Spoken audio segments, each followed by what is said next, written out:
Hello and welcome back to the Excel Tech videos. Today in this lesson, you will learn how to use the sum function in Excel. Sum function is one of the most commonly used mathematical function in Excel. It adds all the numbers in a range of cells and returns the sum of these values. So let's see how this function works with the help of examples. So we type sum function in cell A14, then we hit tab to autocomplete. The function takes number arguments, where the first argument is required for the function to perform and rest are optional. The arguments can be either a cell reference to the location in the worksheet or directly into the function. In Excel 2007 or later versions, you can take up to 255 series of number arguments. So in this case, we will first take each cell individually in separate arguments from A8 to A12, separating them by commas. So we first take A8, then comma, A9, comma, A10, comma, A11, comma, and A12. Now we close the parenthesis and we hit enter.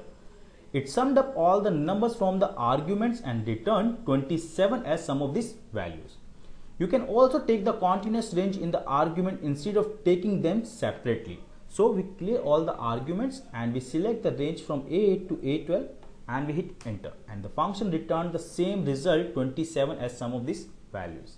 In the next example, we'll first add the values from range and then we'll add any number to it. So we enter sum function in cell B14 and select B8 to B12 as range. Then we type 7 in the second argument and we press Ctrl Enter. It gives us 33 as an answer because function add the values in cell B8 to B12 first and then add 7 to give us 33.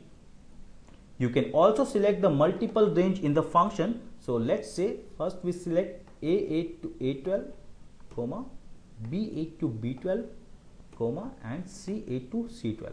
Now we close the parenthesis and we hit enter, and function returned 71 as the answer. Instead of taking them in 3 different arguments, you can also take in the single range and function would return the same answer.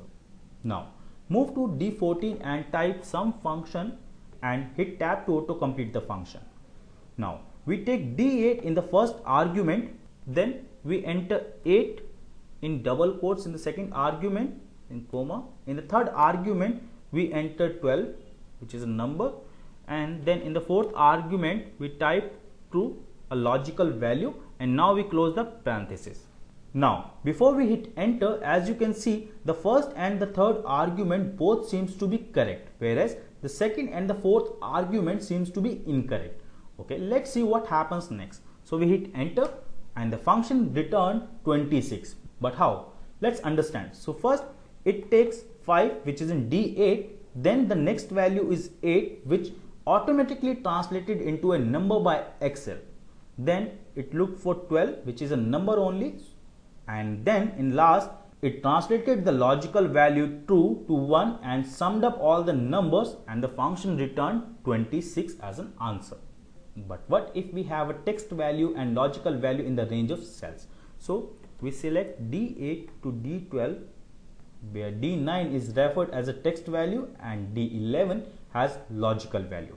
So we close the parenthesis, then we hit enter.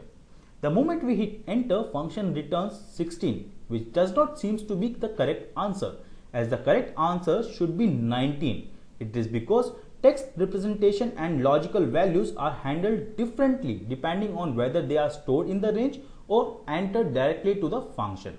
And in this case, as it was stored in the range, so Excel treated both as text and the values in those cells are ignored, and hence function returned 16. In the last example, we'll see what happens if there is an error located in the range which we supplied in the argument. So to check that, we select E8 to E12, where E10 has any error. So we hit enter and it returns any error because the function does not allow any error value in the range. So this is how sum function works in different situations. We hope you found this lesson informative. Stay tuned and keep learning with us. Thank you and have a nice day.